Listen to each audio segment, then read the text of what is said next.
Stories are like a song, a simple tune struck by those who play their parts.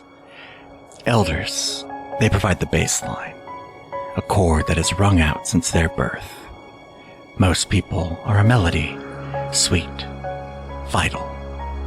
Now some, a rare few, provide the dissonant chords that resolve to the satisfying harmonies.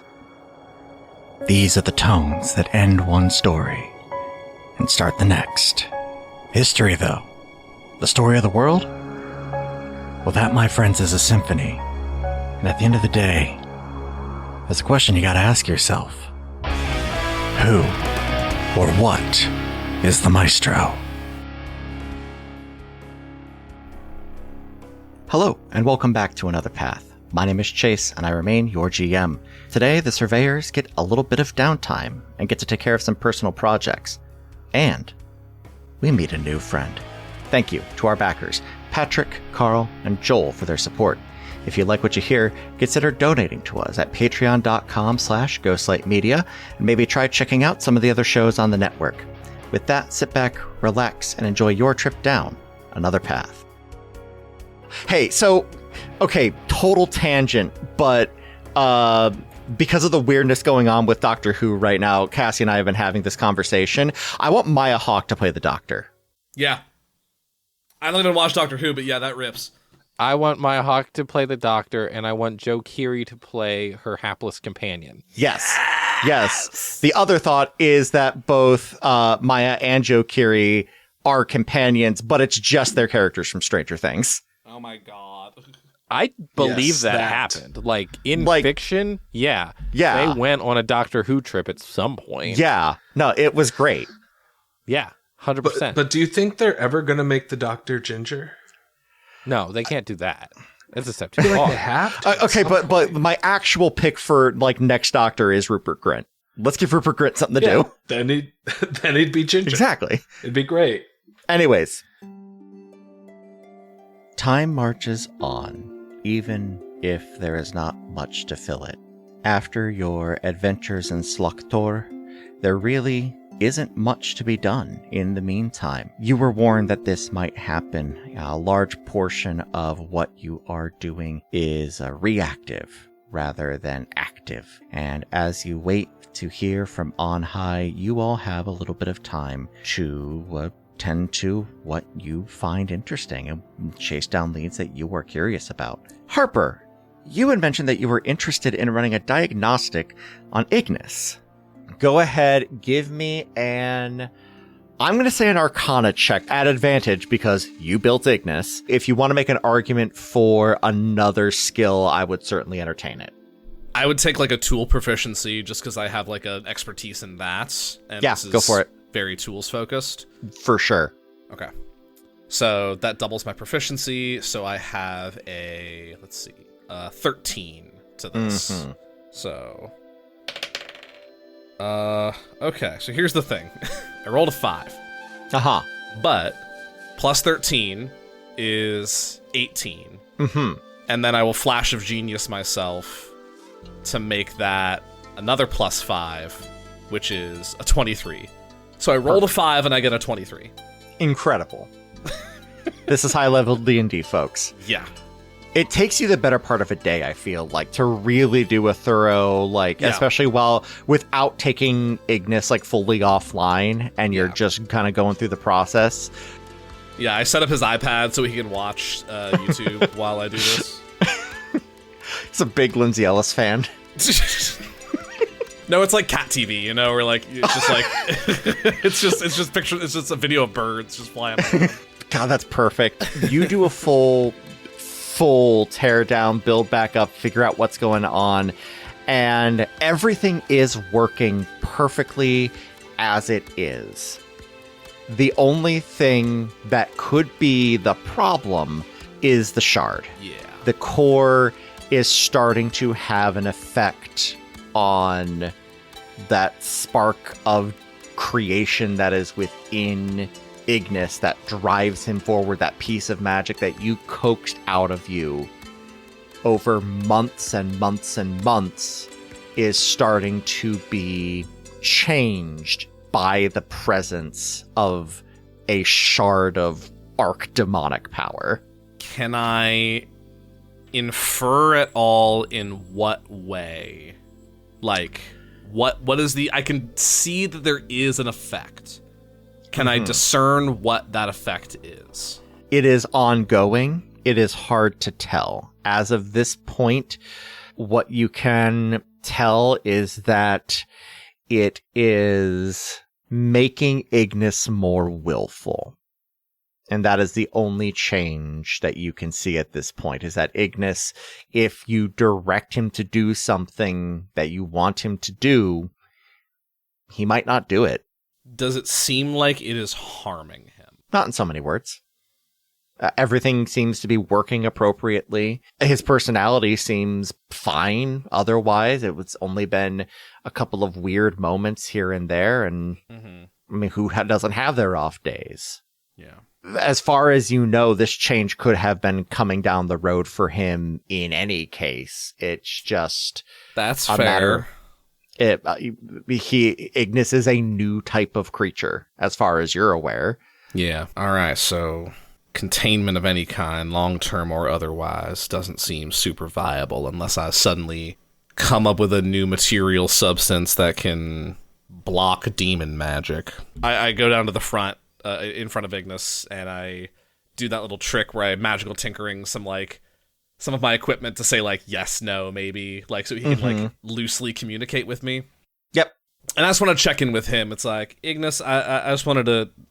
You've been toting this thing around for a little while now. Does it make you feel uncomfortable at all, or do you feel like you're in pain? When you said uncomfortable, his forepaw was kind of going like in between yes and no. And then when you said pain, no. Uncomfortable? In between yes and no. Okay. I'm gonna do something about that. I don't want you walking around with a thorn in your paw or anything like that. So, honestly, I've been kicking around an idea for a while now, and I don't know. Maybe we can share the load a little bit. I don't want you in any sort that you don't want to be in.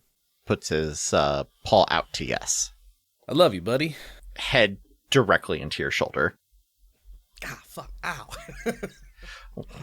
You're a big boy. Hey, you're a big boy. You're eating lots of glass. You're growing big and strong. You gotta watch out. All right. Hey, good news though. You're in tip-top shape for all the scrapes we go through and all the road miles underneath us. So, one of these days I'm gonna have to teach you how to do tools so you can like fix yourself. That'd be cool, wouldn't it? Yeah. He holds up his very tortoise-like paw and just turns it around, looking at it. I'll like magnetize it or something like that. A happy gout of steam. During this process, I think because when we threw down with those bandits, I narrated the cannon kind of malfunctioned, and I think I like break that down out of Ignis for like parts. Sure. Like I'm not going to be getting that fixed anytime soon, so for sure. I got bigger fish to fry. Cool. Arabin, you are back up at the inspector's office. You had mentioned wanting to grab something to make scrying just a little bit easier. So I knock on the door. Is he there? What time are you showing up? Midday. Another question. How many days have you let pass? Probably around like 6 days or so. You knock on the door and you hear from inside, "Come in." Inspector, I'm sorry to bother you like this and to show up unannounced. You walk into chaos in this office. His desk is now fully covered in scrolls and sheafs of paper and like ledgers and book. It looks like the Steeping Scrolls exploded in here. So I see you're really getting involved with this case? It's kind of my life right now. Honestly, Arabin, we brought North in yesterday, and he was not happy, and his attorneys are now burying me under this. So this is all related to Tangleshine. Uh-huh. Well, did he have much to say, or was he the cagey son of a bitch as always? Clamped up real quick and got his team on me, and so now I have to do all this constantly. I'm gonna need to hire we've got some on retainer for the precinct, but I'm gonna need a duplication arcanist just to get this all taken care of. Well, I won't take up too much of your time, and you can keep working while I talk. I just wanted to pick your brain a little bit. Yeah, what's going on? So I've been thinking a lot about this robbery, and was thinking about maybe some of the other leads that we could have. Mm-hmm. There's got to be more than this. It's not typical for a robber to leave a note of where to find the thing that they stole. And at that, he puts down the work and kind of leans on the armrest of his chair, and he looks up at you. It's like, yeah, I mean, it's because they weren't trying to actually steal from them. They're trying to get them caught. At least this has been my working theory, and assuming the other ones went the same way, I think this proves me right that all of the victims have other crimes going on. And the actual intent is to disrupt the nobility. I'm going to start casually playing with a knick-knack in the office while I talk. Mm-hmm. So, do you think that they wanted Tangleshine to try to find the sword himself, or...? I mean, I think what they wanted was for whoever to find the sword to find these documents, and then to do presumably exactly what you just did. Either that, or they have like a mercenary company or something well positioned within these groups so they can kind of get them at both ends. But I don't know why you would stash something the way you found it if that's the case. I think we need to go after more families. More people that were involved with Tangleshine. I agree. We need to fully uncover this web. I agree, but we got to figure out a way to get in. Like, this is the problem. I say problem. This is the challenge. It's not supposed to be so problem-oriented. They want me to be more challenged or whatever. But this is what we're dealing with right now, is because I absolutely agree. Like, I've even talked to some of the higher ups about, like, okay, maybe we can do some reinvestigation, have some further conversations. But now that North has been brought in, well, we're worried that they're really going to be clamping up about these kinds of things going on. I almost wanted to let North go for a little while longer, see if we can lure out, another robbery like this before we did that, because next time something goes missing, we don't know if they're going to be quite so keen on talking to us. Yeah, they're going to try to hide everything. When are you talking to his lawyers again? He starts digging through a bunch of papers and whatnot on his desk. I've got one of them's coming to pick up some stuff tomorrow, and then I'm doing an off-site meeting with them 3 days from now. They like to do stuff on neutral territory, so we're going down to the Lower Temple District to meet at one of the restaurants down there. Okay. While he looked down at his papers, I'm going to slide the knick-knack I was playing with into my pocket. Sleight of hand. Is a 16. Okay. You are very lucky, because I rolled the bones on that one, and I rolled a 1. Ooh. So that which took my 14 to a 15. Ooh. Holy shit! That's be a lady tonight. It is so scary when you do that. Mm-hmm. I think that's the point.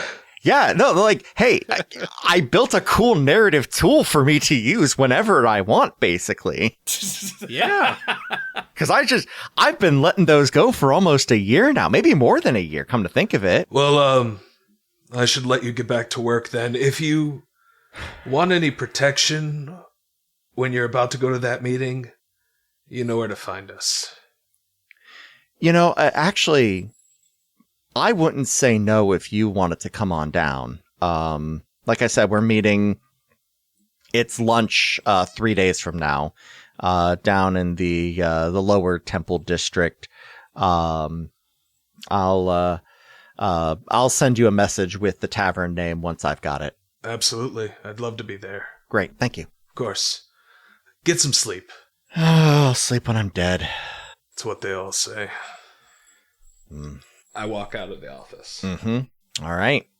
Cecil. Tell Katie that I'm headed out and everybody else is onto their own things. Mm-hmm.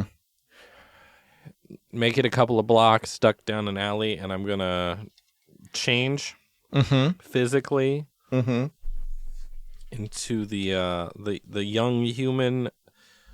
What's name is Steve of the good hair. Mm-hmm. It's just Steve from Stranger Things. It's just Joe Keery, yeah. It's just Joe Keery. We're just getting a Joe Keery cameo. Right. It pretty much, yeah.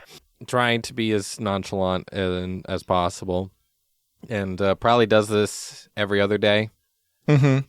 Picks different times to not establish a rhythm. On your third trip down, you go and you reach into the dead drop. You don't feel anything, but a voice comes from behind you.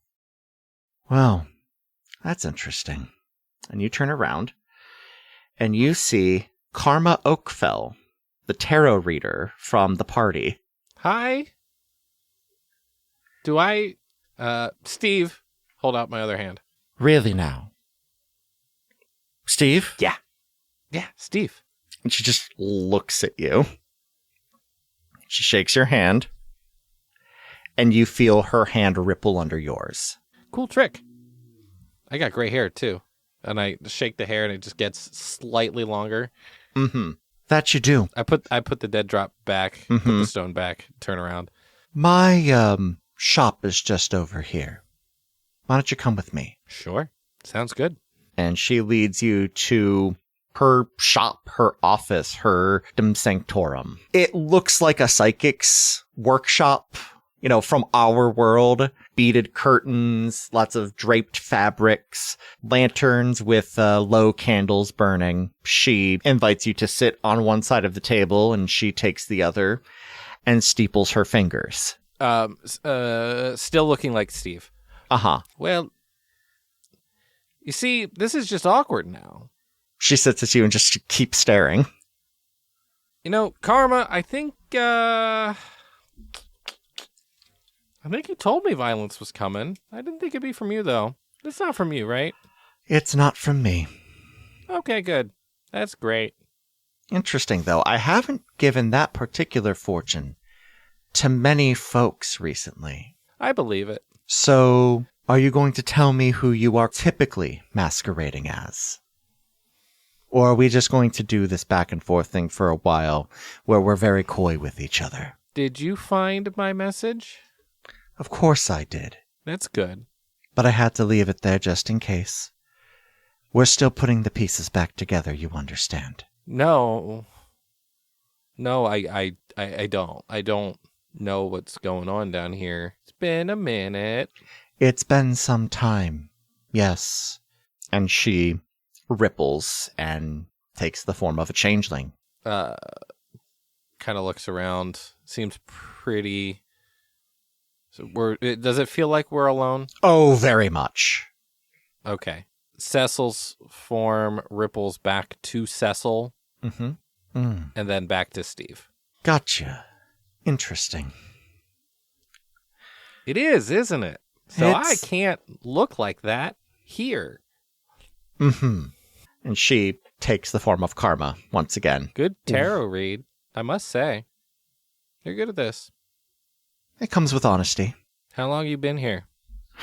Counting the gap or not? Gap? The time where we all lost a couple of decades in the middle there. Didn't really know what was going on. Then just one day woke up. And some of us were still here, some of us weren't, and the world had gone by, and we disappeared it further and further into myth. which honestly isn't the worst thing in the world, but it was rather inconvenient. Some of us, well, it's not like we were able to maintain contracts. And then, of course, there was the whole thing that you were looking into, apparently. We found enough records to put that back together. And those that were also on away missions at that point as well. I'm going to guess that not many of those folks came back. No, but that's why we have been leaving the dead drop as it is. We want people to know that when they arrive, that there are others here. We don't want to put ourselves out too much just in case.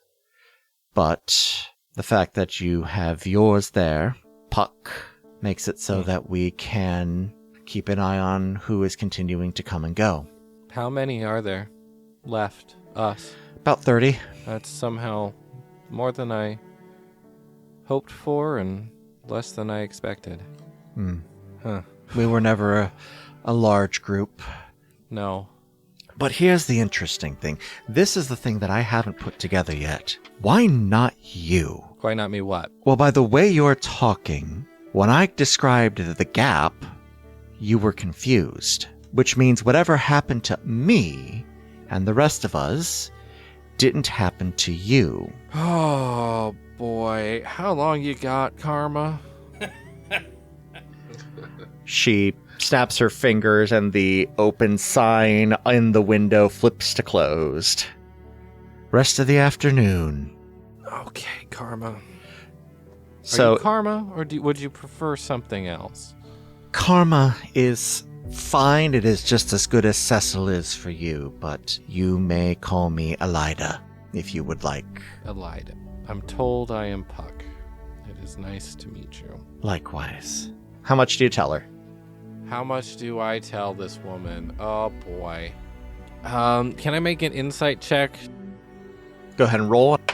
That is an 18. You can tell from the way she's addressing you, she's more confused than anything. You are the only changeling that she has met since she woke up that was unaffected by whatever it was that happened to the rest of them. Everybody else lost that time. You are the only one who was spared from Oberon's wrath. I tell her, well, she already knows what the mission was, so I tell her what happened up until Oberon's. So I'm just filling in those gaps. Sure. Pretty much. I tell her I got stuck in Cecil's form, and that's how I didn't have a gap, but I did have it was still kind of a gap. Depends on who you're talking to, I guess. I don't know. There's a bunch of different... It's all over the place. Anyway, I lived it in real time, and it was just... I had to force myself to... I had to force myself to change back. It took several friends doing several tricks just to make it happen, and oh my god, the pain. But then... we found Oberon, and, well, you were too young. Solved the problem and brought you back. And for that I am glad. Unfortunately, those who were responsible for sending you, as young as you were, are all lost to the situation. What a shame. I definitely didn't want to do anything to him. Hey, same. Now, at least. The children were too dangerous. You should not have been sent to them. Agreed.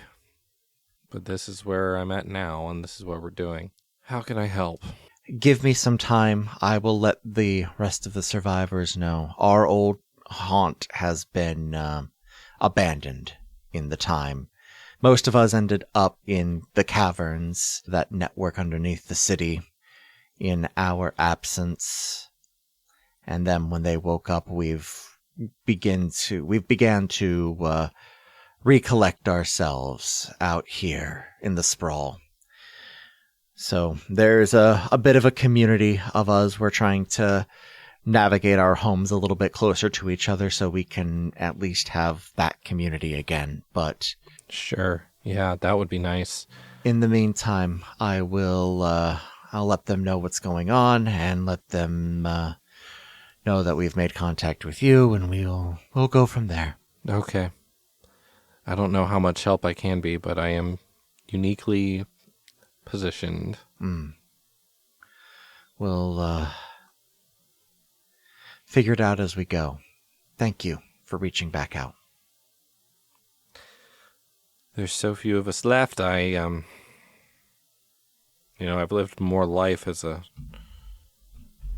human or as a non-changeling than as a changeling, and it feels more real. But this is nice to see some others and realize there are others. I don't know if this ever was or will be home, but I'm glad there is a community. Sometimes that's all you need. Sure is. Harper, Yo. what you making? Something I probably should. Okay. I'm so excited. I think I've been, if my old friend the Square Cat, Gaishin, is fine with me using his workshop at nights. I have been poring over things and making prototypes, and if we were to, view this cinematically, I think there are scraps left on a table, both for, a suit of armor, and for something akin to the Iggy cannon, but more slimmed down, more handheld. Sure. And the more I've thought about it, the more I think that the cannon is the direction I'm going in. But the current iteration also includes a spot, both as storage and as perhaps a power source, where I can slot the shard into it.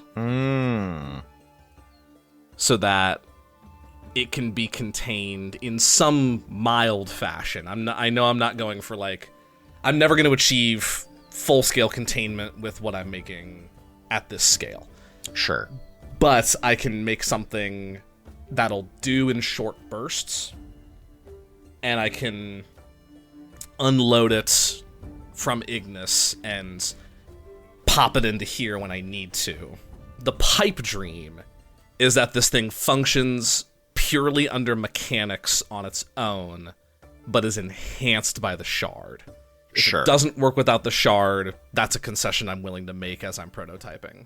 Okay. But my goal is to make a gun that I can slot the shard into as a magical battery of sorts, that I can amplify it and give it some magic juice or up its force or something to that effect. I can fire magic bullets or something like that. Sure. And honestly, with one of the infusions that I have, there's something called repeating shot. It allows me to ignore the loading property, quote unquote, of a weapon, so like a crossbow, for example. Sure. But it also has the caveat of it will make its own ammunition.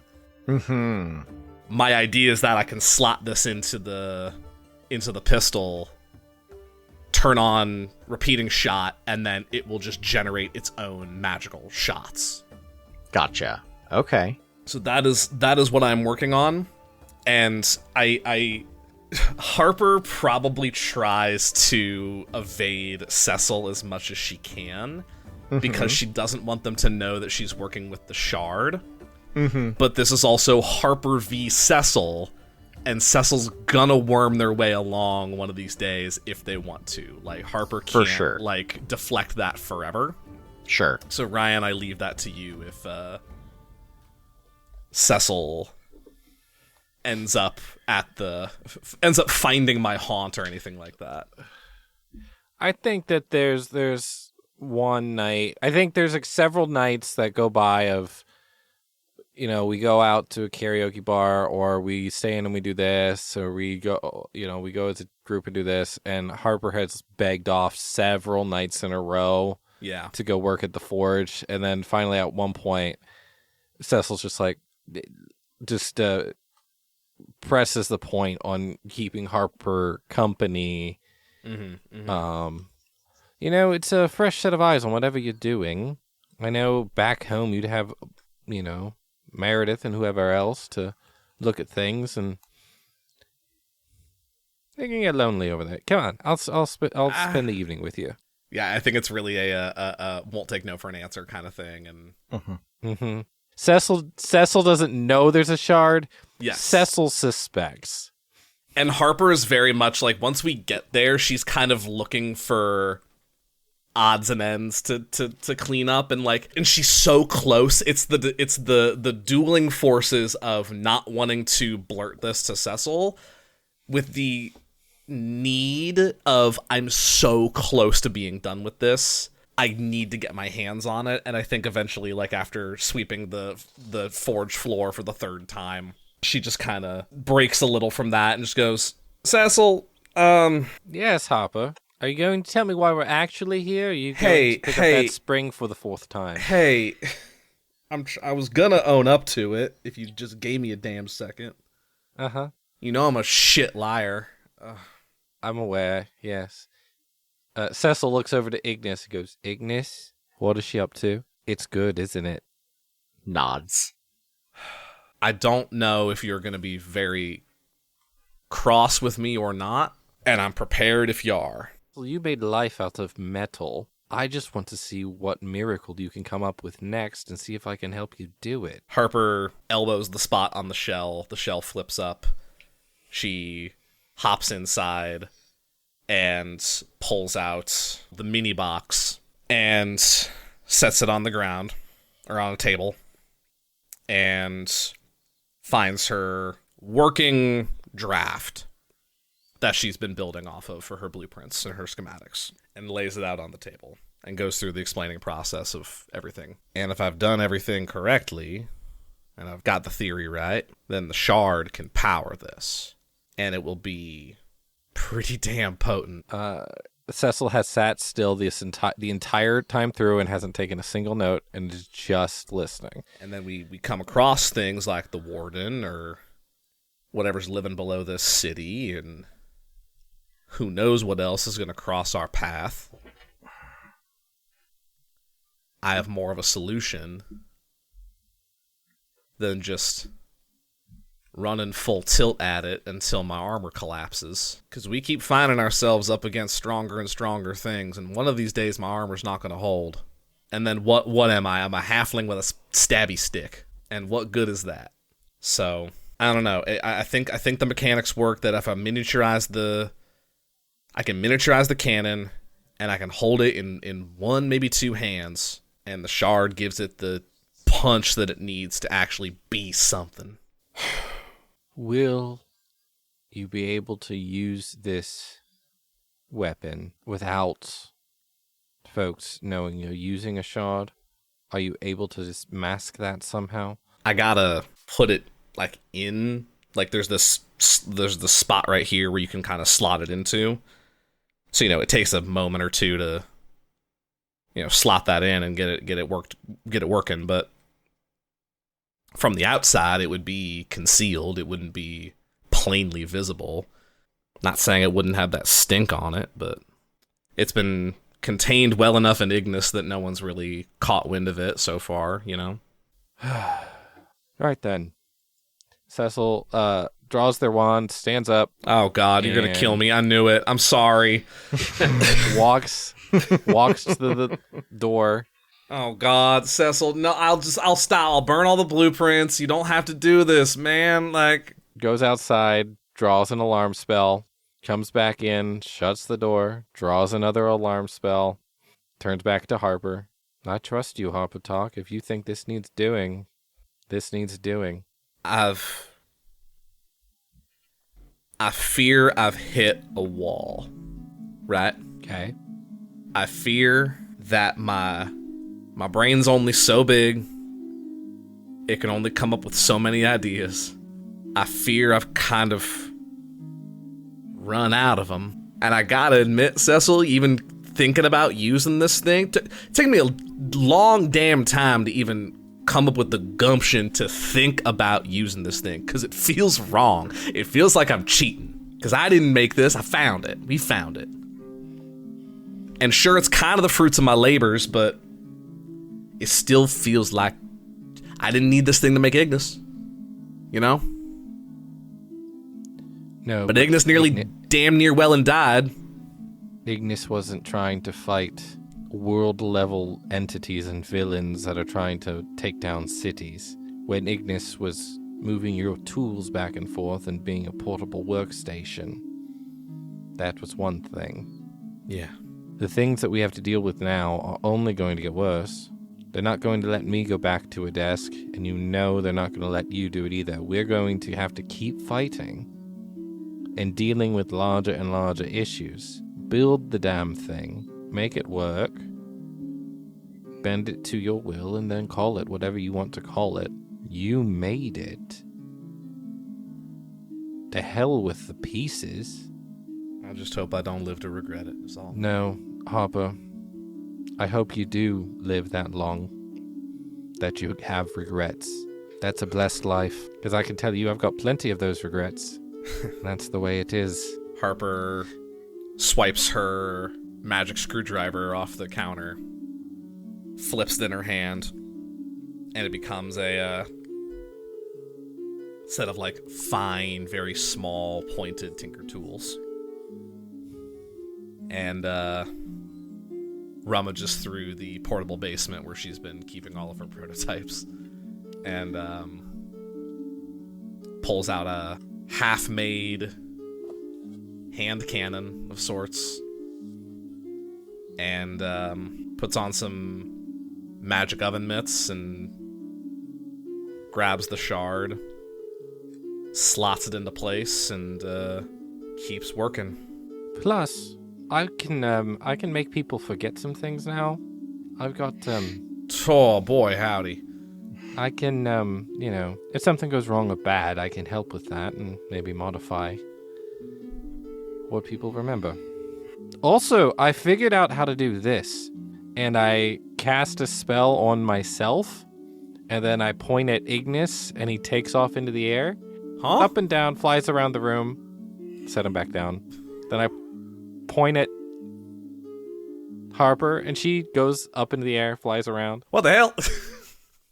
Back Let me down. Do you have fly now? No, is this telekinesis? Telekinesis. Oh. Oh shit. Pick up the shard. Yeah. All right, put me down while I still got the brain juice for it. All right. You can do this. You can do this, Harper Talk. I give you guidance, and I give you bardic inspiration. Fuck me. I was about to ask, is there a roll here? Whatever the roll is. Smith's tools. Okay. So let's... Smith's tools, and how much money are you willing to spend on... All of it. The 400 we got earlier in the week. Okay. Go ahead and roll. So this is a D20 plus Smith's tools, which is, with tool proficiency, 13. Plus a D10 plus a D4. Would any more gold be helpful, or is that 400 a good number? That's going to be enough. That'll be enough for what I'm thinking. Okay. I'm going to get this as high as it can go.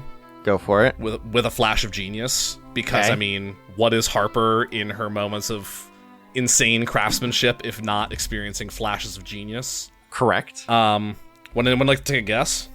42. You're damn close. Oh. 41. 12. Tickety tock, Harper's got a Glock. 12 on the D20, 7 on the Bardic, 4 on the Guidance, plus 13 from proficiencies, plus 5 from Flash of Genius. Okay. Makes that a 41.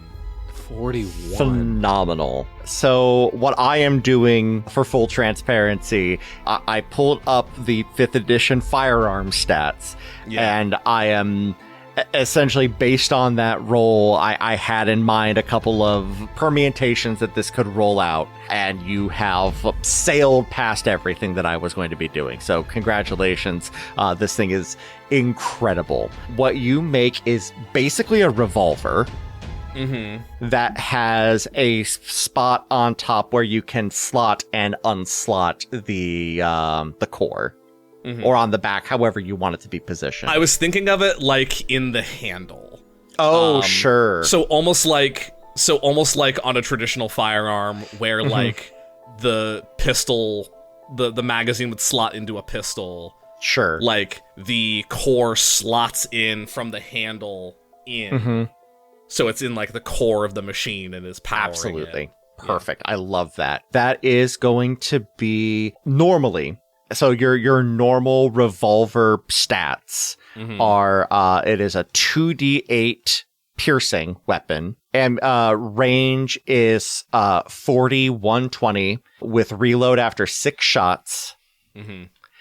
When you have the core slotted in, that's an extra d10 of fire damage. Ooh, fuck, that's potent. Yeah. I will say you rolled very well, and you dropped a lot of dosh on it.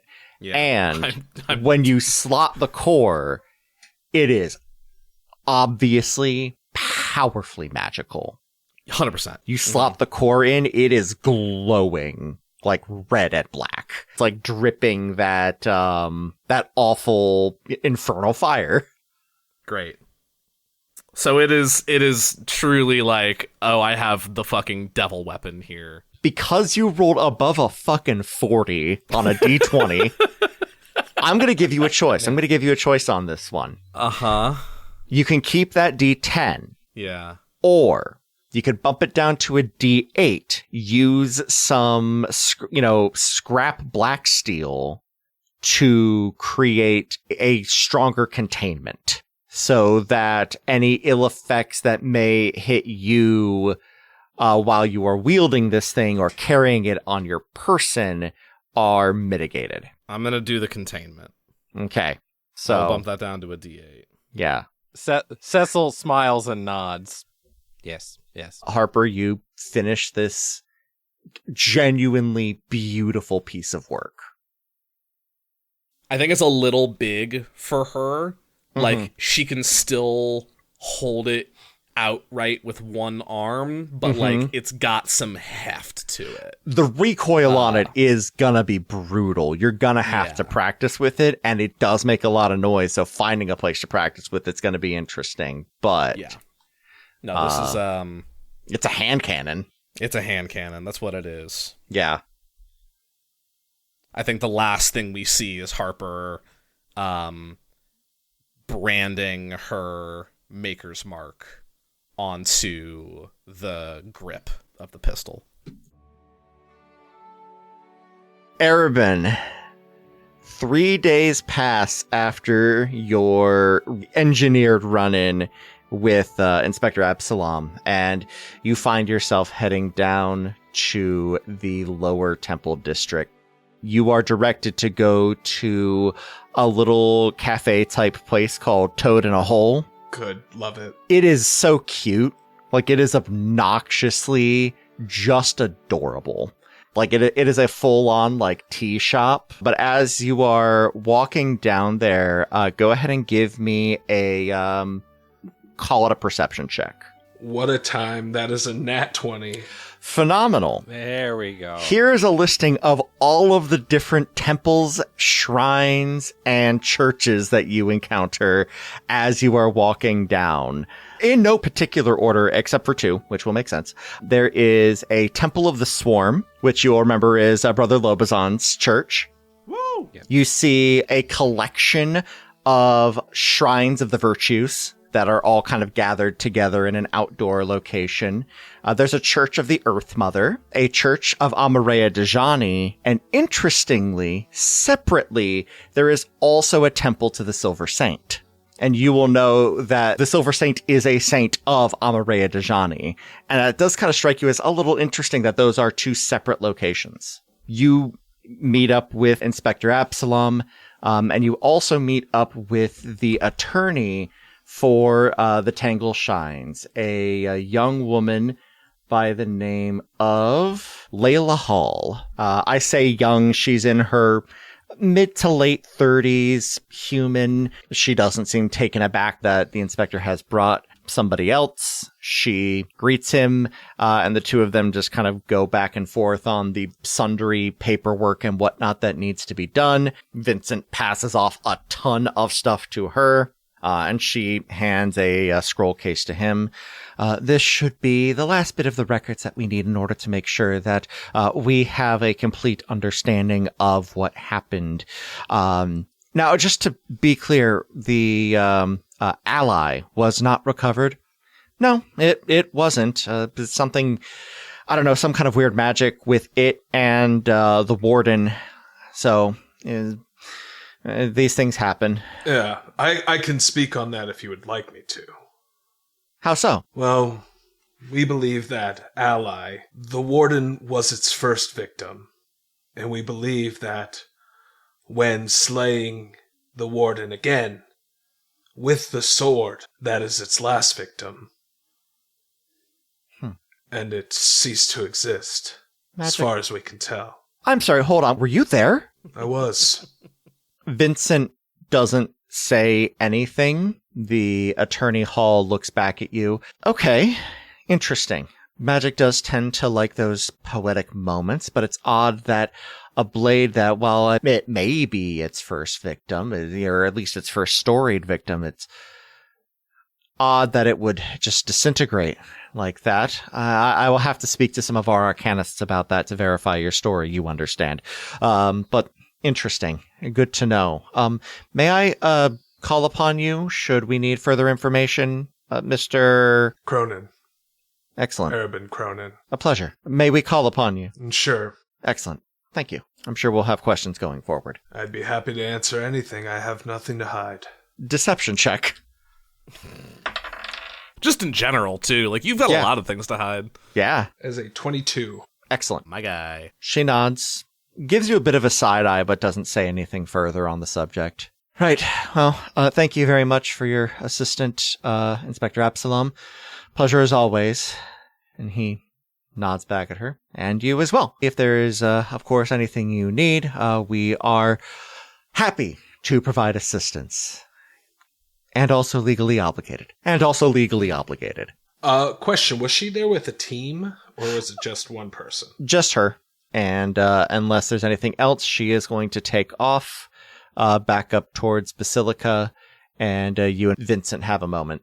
So what do you think she means when she says, call on me? Oh, probably witnessing of some kind. I'm not sure exactly what they're planning. Not my place to know. I don't really deal with the whole lawyer side of things. Though, were the blade to turn up in your possession, that would not look favorably on you and your team. So just keep that in mind going forward. Well, of course. The sword is gone. We absolutely both know that. Gone in the poetry of the moment. These things do happen. Exactly. Right then. Well, unless you've got anything else, I'm also gonna head up. I've given her enough lead time so it won't be awkward with both of us walking back up there. But again, neutral territory and all that. Is there anything further I should know about Tangleshine that maybe the group should know? At that, I don't want to say he deflates, but he just kind of like sinks back into himself for a moment and just considers North was a very well-connected individual. He's lost some of that standing in the past couple of days and weeks, but that it isn't a total loss for him. If he can manage his way out of this, he can and very likely will bounce back and assume some other role within the city's nobility hierarchy. He's probably got enough money to get himself out of this to a degree.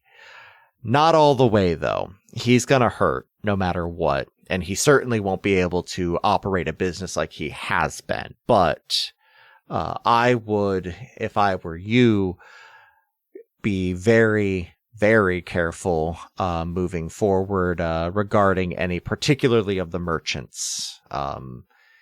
You've done this city a great service by not going to him first. But the merchants are a bit of a clannish bunch. You may not find, particularly with the council level merchants, not going to be too keen on you all going forward. That's understandable. I know that we've got a lot on him, but I know that when people have money, they can make those things disappear. Sure. But we need to try our best to make sure that even if it's not him rotting in a jail cell, that his business suffers the way it should. That's my intention. Keep us updated on anything else. Of course. Will do. And he takes off. Do you do anything down here in the temple district before you head back to the warehouse?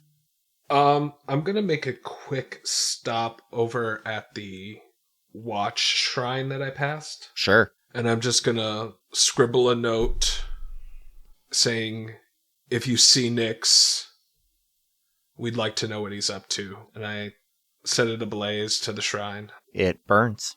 I know you can hear me, and you'll let us know when you want to talk. Mm-hmm. And I walk back. Night has settled in over St. Yogan, but Dockside rarely sleeps. We wind our way through the gutters and alleys of one of the more seedy parts of town. It's new to the status. Not 10 years ago, this was a reputable part of town, but all things have their season. On one side of the street sits a bar. Warm light flickers from within. Tables litter the road outside, all with different game boards carved into their surface. On the other side of the street, an imposing yet abandoned building stands, the shell of the Saddlemeyer Art Consortium. We find ourselves looking at a tallish individual walking down the street. Dash, describe your character. The person that you see walking down the street is about 5'10", brown eyes, chestnut brown hair, light skin that gets a little tan during the summer, but at this point, it's quite pale. He carries a long sword and a medium-sized shield on his back. He's wearing leather armor that's mixing of colors of a base black and some dark blue accents. He looks very close-shaven. I am playing Ezra Gish. Now, Dash, who the heck are you? Well, I am Dash Gearhart, pronouns he, him. And I am a Chicago tabletop role-playing gaming content creator, organizer, and overall a fan of gamified storytelling. Mm-hmm. Ezra, you were brought here by a letter from an old friend, Sayo. He had asked you to come alone. He was back in town and had some work you might be interested in. As the crowd parts, you see him sitting in a wooden chair at a chapras table. Always a favorite of yours and his, he beckons you over with a warm smile. Ezra. Sayo, it is so good to see you, my friend. How long has it been? And he motions for you to sit. It's been a while, and I've been busy. How's, your family? Doing good. They still work on the farm at the grassland, and, well, things are still on the lower half when it comes to interactions with the rest of society. They've decided to keep to themselves, mother and father, ever since the incident when we were in school. And Sayo leans back in their chair. They're looking just the healthy side of gaunt. It's been a while, a couple of years at least, since you've seen him, and looks well, dressed well, but clearly has been living a harder life on the side of it as well. That's damn shame to hear it. But I might have a bit of a job for you that I think might put you in line with folks that could be of assistance down the road, perhaps. is it possibly related to the Outriders? They would be involved, but it is, I'll be frank, a job for myself. I can pay, of course, no worries about that. But the thing is, I've found my way into, let's call it a personal inquest of sorts into my heritage. We don't right know exactly what happened to folks that are divinely born, as it were, and those that I have met all seem to have the same story about folks just up and vanishing, going away. And I've done a bit of traveling, done a bit of looking into things, and answer may be beneath our very feet. Something about Saint Yogan and the bargain that he made to, defeat the great old beastie that used to be here. It all seems to possibly link together. So, I may have found an entrance into one of their old divine abodes. All right, you have my interest, Seo. By beneath our feet, could you please clarify by that? But do you mean literally beneath our feet? He takes a piece off the board, admires it, and gestures towards your old school just across the road. In the old Saddlemire, actually, if we're being technical. Somewhere in the basement there is I don't know if it's, a proper gateway, a portal. The language doesn't quite translate one to one, you understand. They use the same word for a lot of things.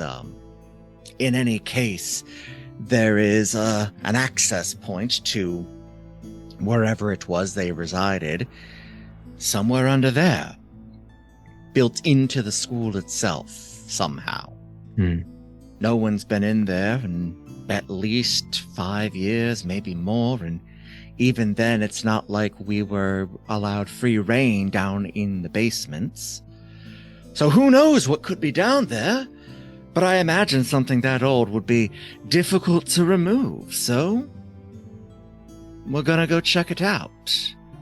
And I've got a beat on some influential outriders, surveyors as it is, folks in from up north come here to take care of some things going up in Basilica. So I ran into them, they ran into me, you know how these things work, and then they seemed of a mind to be interested into looking into this. So I call them, I call you, we go down there, take a look at what's what, see what we can learn, and go from there. Sounds dangerous. Sounds exciting. Sounds like something similar that I dealt with when I was in the military. Seo, I'm in. I thought you might be. But only on one condition. That is? That you played me a match of Chapraz before we leave here tonight. My friend, I thought you'd never ask. And he makes the first move.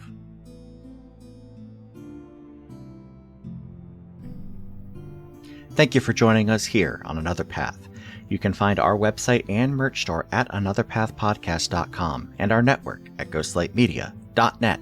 You can support our efforts by donating at patreon.com/ghostlightmedia or by giving us a rating and review on Apple Podcasts or whatever podcatcher will let you. You can find us on Blue Sky at anotherpathpodcast.com, Ryan at ralbrecht.bluesky.social, Griffin at griffcole.bluesky.social, and myself at tqloudly.com. You can find Justin on TikTok at justjustinmichael, and myself at tqloudly. You can find Dash on Instagram, TikTok, and Blue Sky as Dash Gearhart. Also, if you happen to be listening to this on or around the drop date, Dash will be moderating a TTRPG creator panel at Gen Con on Sunday, August 2nd at 11 a.m. I'm also going to be running a couple of games at Gen Con. I'll be running a few games of Capers. I have one of them filled. I've got two that still have some seats at it. If you want to check that out, the games are under Havana Hideaway. One of them is listed under another DM, but I'm going to be the one doing it. So, hope to see you at Gen Con if you're coming out. We'll be back in 2 weeks with a new episode, and until then, remember, you'll be surprised what people will help you out with.